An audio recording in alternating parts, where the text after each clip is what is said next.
El libro de los Hechos. Bienvenidos a cada uno de ustedes, mi nombre es Horacio Urteaga y hoy día vamos a continuar con el estudio del libro de los Hechos. Esto es el capítulo 23, capítulo que empezamos la clase anterior y que nos ubica en el contexto de las prisiones o la prisión del apóstol Pablo en Jerusalén. Como les he dicho en clases anteriores, desde que Pablo ha sido apresado por Claudio Lisias, que es el tribuno que lo apresa para rescatarlo de la turba judía, Pablo va a seguir preso hasta el final del libro de los Hechos. No vamos a volver a ver libre a Pablo hasta el final del libro. Lo vamos a dejar preso en una prisión domiciliaria el apóstol Pablo en los capítulos finales de Hechos. Así que hemos visto su encarcelamiento, hemos visto cómo el tribuno lo encarcela para proteger su vida, le permite predicar. Esto causa, en cierto sentido, una turba más grande del pueblo de Israel. Claudio quiere resolver el asunto porque no sabe por qué los judíos quieren matar a Pablo. Llama al grupo religioso, la élite religiosa, y nuevamente se levanta una turba grande, pero esta vez de los líderes religiosos. Y realmente el tribuno no entiende muy bien, porque es que la gente le tiene cólera a Pablo. Primero se toca el tema de los gentiles y los judíos se vuelven locos. Ahora con los líderes religiosos se toca el tema de la resurrección y los líderes se vuelven locos nuevamente. Entonces Claudio realmente no entiende qué está pasando, pero para, en cierto sentido, esperar cómo resolver esto, tiene preso a Pablo. Esto, en cierto sentido, desanima a Pablo, no solo por la prisión que le está pasando, sino también por los resultados de su predicación. Sea la multitud judía o sea los líderes religiosos, el resultado ha sido negativo aparentemente. Pablo ha predicado, pero nadie se ha convertido. Nadie ha decidido seguir a Jesús. Nadie ha reconocido a Jesús como el Mesías. Pero es hermoso el versículo 11 que leímos el día de ayer, donde en medio de su prisión Jesús se le aparece literalmente a Pablo y lo anima. Y le dice: Pablo, así como has dado testimonio de mí en Jerusalén, así también lo vas a dar en la ciudad de Roma. Esto significa que Pablo va a llegar a viajar a Roma. Los que me han estado siguiendo en los capítulos anteriores hemos visto que el plan de Pablo era ir a Jerusalén y luego partir a Roma. Obviamente Pablo en sus planes no tenía terminar preso. Dios se lo adelantó, Dios se lo anunció, pero no era el plan de Pablo.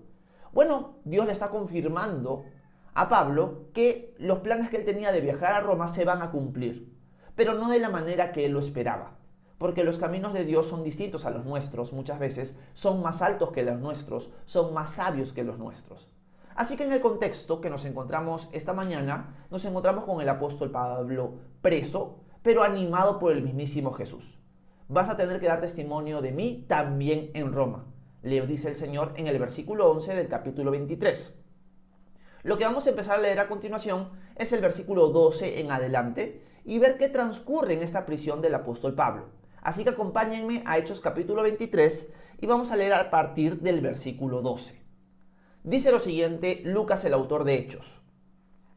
Al amanecer, los judíos se reunieron para conspirar y bajo maldición se comprometieron a no comer ni beber hasta darle muerte a Pablo. Los que hicieron este juramento eran más de 40. Fueron ante los principales sacerdotes y los ancianos y les dijeron: nosotros hemos jurado bajo maldición que no comeremos nada hasta que hayamos matado a Pablo.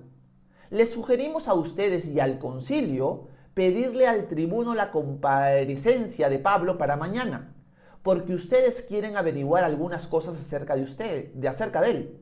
Nosotros estaremos listos para matarlo antes de que se presente. Bueno, en cierto sentido, la vida del apóstol Pablo nuevamente está en peligro.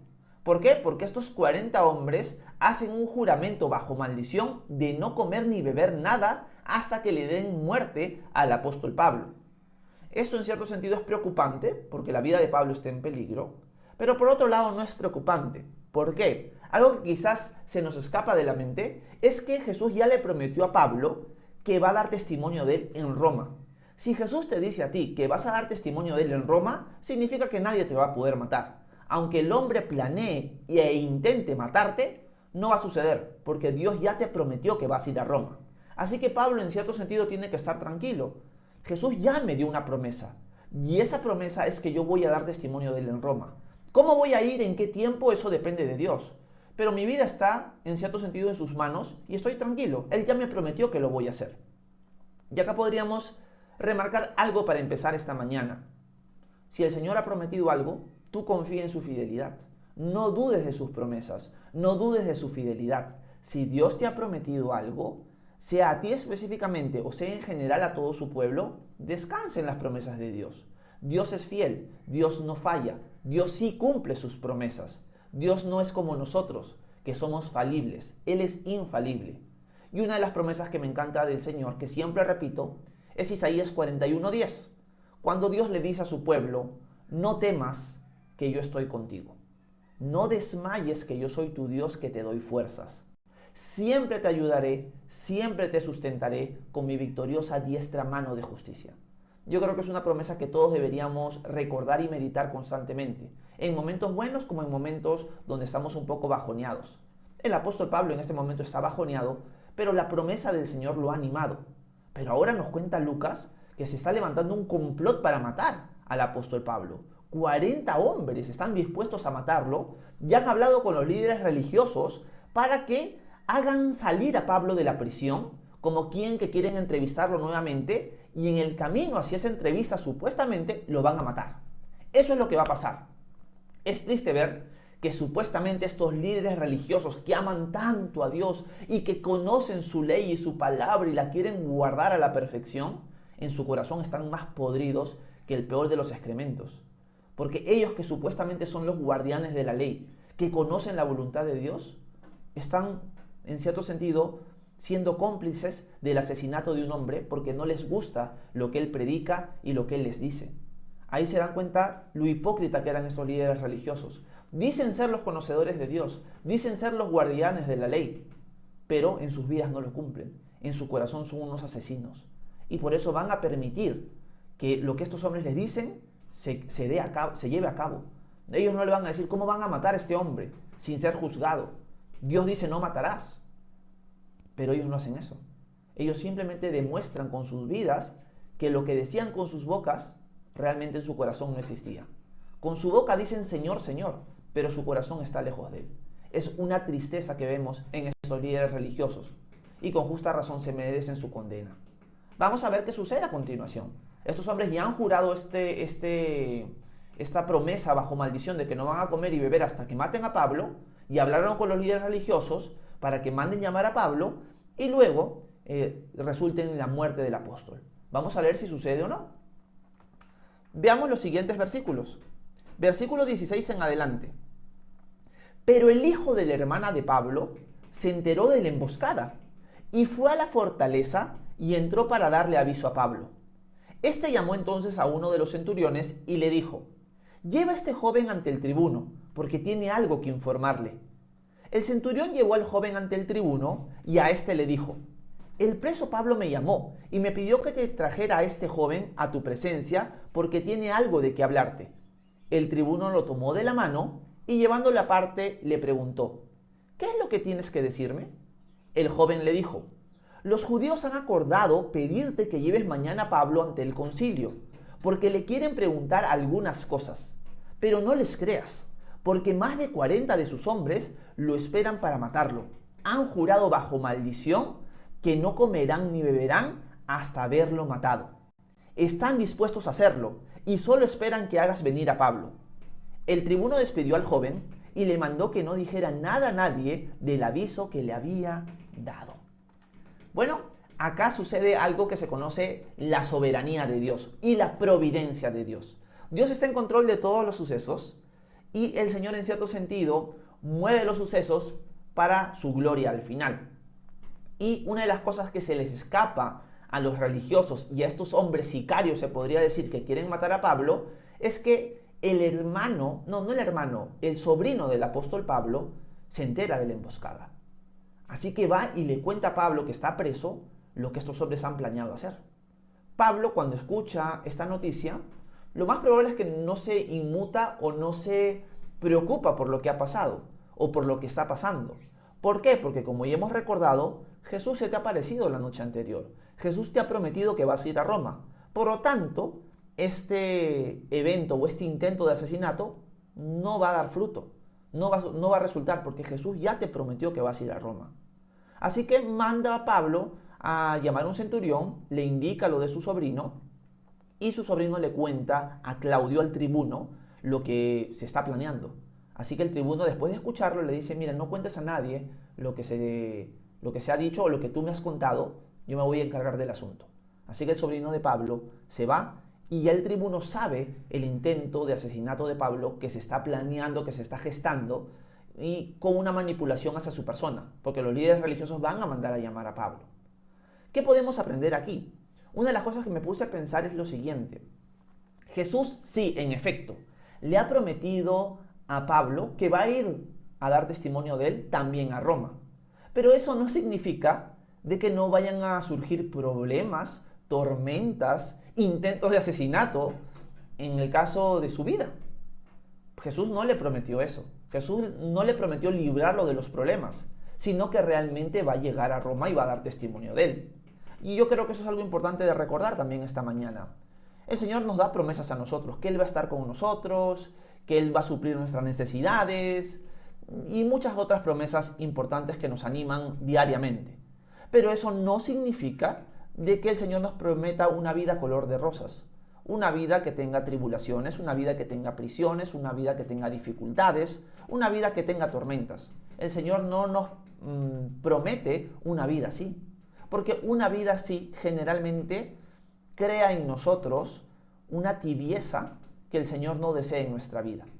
Es una ley natural que siempre el esfuerzo genera fortaleza y que la vagancia, la flojera, el descuido, el descanso en abundancia genera todo lo contrario. No genera fortaleza, genera debilidad. Es una ley natural.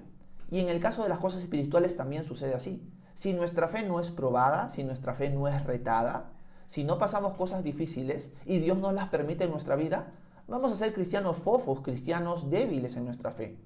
Lo que hace de nosotros discípulos fuertes en nuestra fe son generalmente las tormentas y dificultades. Aunque no nos guste, la realidad es esa. Yo he aprendido muchas más lecciones en medio de situaciones difíciles que en medio de situaciones tranquilas. Lamentablemente así ha sucedido en mi vida y así sucede con la vida de cada uno de nosotros. Por eso cuando vienen las tormentas, lo que tenemos que aprender es, en lugar de criticar a Dios y quejarnos delante de Él, es aferrarnos a Él, entendiendo lo que Jesús le dijo a Pablo y tomándolo para nosotros. Pablo, ten ánimo, no temas. Así como has dado testimonio de mí en Jerusalén, lo vas a dar en Roma. Pablo escuchó esas palabras y nosotros las deberíamos escuchar hoy también. Horacio y los que estamos presentes, no teman, ánimo, yo estoy con ustedes. Si hay intentos de asesinato, si hay chismes, si hay ataques infundados hacia su persona, tengan ánimo, yo estoy con ustedes. Ustedes van a seguir dando testimonio de mí. Sean luz y sal, por favor. Confíen en mí, aférrense a mí, yo me encargo. Y estas tormentas que están pasando en sus vidas son para su bien. Porque para los que amamos a Dios, todas las cosas nos ayudan para bien. A veces es difícil entender eso. Y a veces es difícil recordarlo en medio de la tormenta. Pablo está en medio de una tormenta ahorita. Pero yo creo que después de ese encuentro con Jesús, esa tormenta, en verdad, Pablo le está pasando como si nada. ¿Por qué? Porque Jesús ya le habló directamente. Y Jesús nos ha hablado directamente por medio de su palabra, para que nosotros descansemos en Él en medio de cualquier situación difícil. El hecho de que Jesús nos haga promesas no significa, y esta es la lección, que no vamos a pasar dificultades. Porque muchas veces, y es más, casi en todos los casos, las dificultades nos hacen más fuertes en la fe, nos fortalecen. Hacen todo lo contrario a lo que nosotros, en cierto sentido, pensamos cuando estamos pasando por la tribulación o la tormenta. Hacen todo lo contrario. ¿Qué es lo que hacen? Nos fortalecen. Por lo tanto, Dios lo permite para nuestro bien. Así que esa es la lección. En medio de la tribulación, en medio de la tempestad, recuerda que el Señor lo está permitiendo para tu bien. Y que el Señor no te promete nunca librarte, en cierto sentido, de pasar por esas experiencias. Te promete acompañarte en medio de ellas y ser, en cierto sentido, tu fortaleza en medio de ellas. Pero no te dice, tu vida va a ser color de rosas. Por eso la vida del cristiano debe entenderse claramente como una vida de dificultades. Cuando nosotros predicamos el Evangelio, y acá tenemos que tener un cuidado, y agrego esto que me viene a la mente en este momento, cuando nosotros predicamos acerca de nuestra fe, acerca de Jesús, acerca de la salvación, Una de las cosas que tenemos que tener claro es lo siguiente. Cuando compartimos el Señor tenemos que decir la buena noticia, pero también enseñar de que seguir al Señor no es fácil. Porque mucha gente se emociona con las cosas de Dios, con las cosas de Jesús, pero cuando la situación se empieza a poner un poco difícil, dicen, oye, esto no es para mí. ¿Por qué? Porque el mensaje que transmitimos es el equivocado. Que quede bien claro esta mañana lo siguiente. Seguir a Jesús no es fácil. Seguir a Jesús no es para cobardes. Seguir a Jesús es para valientes. Seguir a Jesús es para aquellos que están dispuestos a cargar su cruz y seguirlo. Que quede bien claro eso esta mañana. Seguir a Jesús no es para cobardes. Porque seguir a Jesús significa que te vas a encontrar con un montón de personas que se van a burlar de ti, que te van a perseguir por causa de tu fe. Y que aparte Dios va a permitir situaciones difíciles que van a retar tu fe para tu bien. Por lo tanto, si alguien no está dispuesto a experimentar eso, por más que el resultado es la vida eterna y el perdón de tus pecados, mejor no sigas a Jesús. Porque Jesús dijo, el que quiera seguirme, nieguese a sí mismo, cargue su cruz y sígame. Porque el que quiera ganar su vida, la perderá. Pero el que pierda su vida por causa de mí y del Evangelio, la ganará. Por lo tanto, el llamado de Jesús es un llamado costoso. ¿Estás dispuesto a pagar el precio o no? La pregunta tú la tienes que resolver, tú la tienes que responder. Jesús ya hizo todo el trabajo y ya dejó claro lo que significa seguirlo. ¿Lo tomas o lo dejas? Es una decisión que depende de ti. Pero que nunca quede dudas de que estoy diciendo que seguir a Jesús sea sencillo. Para nada. Seguir a Jesús es la mejor decisión que alguien puede tomar en su vida y en su eternidad. Sin Cristo no tienes vida eterna. Pero eso no significa de que tu vida va a ser color de rosas aquí. Más bien todo lo contrario. Vivimos en un mundo hostil a los discípulos de Jesús. ¿Estás dispuesto a llevar tu cruz o no? Tú tienes que responder esa pregunta. Y Pablo lo está experimentando en carne propia en ese momento. Lo quieren matar, pero Dios se está encargando de todo, porque Él ya le prometió que va a ir a Roma. Sigamos leyendo a ver cómo se frustra todo el intento de asesinato de Pablo en los versículos finales de este capítulo para ya ir acabando el capítulo 23. Vayamos al versículo 23 en adelante. Dice lo siguiente: el tribuno llamó a 2 centuriones y les mandó que para las 9 de esa noche prepararan a 200 soldados, 70 jinetes y 200 lanceros, pues irían hasta Cesarea. Ordenó también que prepararan cabalgaduras para Pablo y que lo llevaran sano y salvo ante el gobernador Félix. Le escribió una carta en estos términos: saludos de Claudio Lisias al excelentísimo gobernador Félix. Este hombre fue aprehendido por los judíos y lo iban a matar. Yo acudí con la tropa y lo puse a salvo, pues me enteré de que era ciudadano romano. Quise saber de qué lo acusaban y lo llevé ante su concilio. Allí me di cuenta de que lo acusaban por cuestiones de su ley, pero que no había cometido ningún delito que mereciera la muerte o la cárcel. Luego me avisaron de que los judíos le habían preparado una emboscada, y por eso ahora te lo envío. Les he exigido a sus acusadores que traten en tu presencia lo que tengan en su contra. Siguiendo la orden que había recibido, los soldados tomaron a Pablo y lo llevaron de noche a Antíparis. Al día siguiente, los soldados dejaron a los jinetes con él y regresaron a la fortaleza. Cuando los jinetes llegaron a Cesarea, le dieron la carta al gobernador y le presentaron a Pablo. El gobernador leyó la carta y le preguntó de qué provincia era. Y cuando supo que era de Cilicia, le dijo: te oiré cuando vengas o cuando vengan tus acusadores, y mandó que los custodiaran en el pretorio de Herodes. Bueno, acá suceden varias cosas importantes. A Pablo lo escoltan como 470 soldados hacia Cesarea, donde está el gobernador de la época, que es el gobernador Félix. Quiero que se pongan a pensar lo que Pablo debe haber sentido al salir de la cárcel, saber por su sobrino que lo quieren matar, al recordar la promesa de Jesús, y quizás, solo quizás, puede haber una lucha, ¿no? O sea, Jesús me ha prometido ir a Roma y estoy animado por eso, pero ahora me quieren matar, ¿qué va a pasar? Capaz me intentan matar, no lo logran, pero de todas maneras termino herido. O sea, Pablo debe haber estado en cierto sentido con los nervios de punta, confiando en el Señor, pero, en cualquier momento me matan. Pero cuando sale de la prisión, ve 470 soldados que lo van a escoltar, y es como que Dios con eso le estuviera diciendo: Pablo, yo te prometí ir a Roma, mira cómo te estoy cuidando yo. Estos 470 soldados que están delante tuyo, yo los he puesto delante de ti, porque yo te he prometido que vas a ir a Roma. Eso no significa que no vas a pasar dificultades, pero quiero que veas mi mano prodigiosa cuidándote a ti, velando por ti. Tú, un preso, siendo escoltado por 470 soldados. ¿Se ponen a pensar en eso? Y eso es lo que Pablo está sintiendo. Pablo está viendo en ese momento la mano de Dios protegiéndolo. Sí, puede haber gente que te quiera matar, pero si Dios no lo permite, Él se va a encargar de cuidarte. ¿Quién va a poder contra Dios? Nadie. ¿Qué habrá sucedido con estos hombres que juraron bajo maldición no comer y beber? Lo más probable es que tuvieron que romper su juramento y terminar malditos por su propia boca. Eso es lo que debe haber pasado con esos hombres. Al final, Dios frustra los planes de los enemigos cuando es su voluntad. Si fuera la voluntad de Dios que Pablo pereciera en este momento, iba a morir. Pero no era la voluntad de Dios esa. Por eso el Señor lo escolta con 470 soldados.